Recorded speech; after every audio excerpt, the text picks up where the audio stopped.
السلام عليكم. عندي واحد الخبار ما مزياناش، وهاد الخبار هادي وهاد الشيء هذا اللي وصلنا ليه بسبب اش؟ بسبب السكات ديال شي وحدين، وبسبب اننا ما كنتلاحموش، وبسبب درجه اولى الخبث والسم ديال شي وحدين جيران ديالنا وغنسميهم بسبب الكراغله.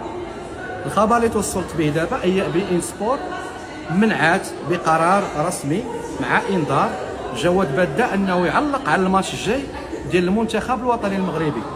هذه راه هزيمه في عقر دارنا، خاصنا نكونوا مع داك السيد، وكلنا خصنا ندخلوا بهاشتاغ بغينا جواد باده، كلنا خصنا ندخلوا خويا عمر لطفي، كلنا التضامن مع خونا وحبيبنا جواد باده، حنا مضامنين معاه، وحنا خاصنا نطعنوا في هذاك السيد، ما يبقاش يعلق، الى يكون محايد ولا ما يعلقش على الماتشات.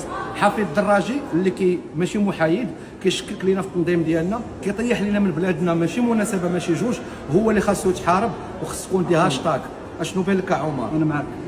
راه خاصنا نكونوا مع بعضياتنا، هذا راه حرب وراه نخرجوا لها نيشان، كلشي مع بعضياتنا، كلنا جواد باده. كلنا جواد باده. تحياتي لكم.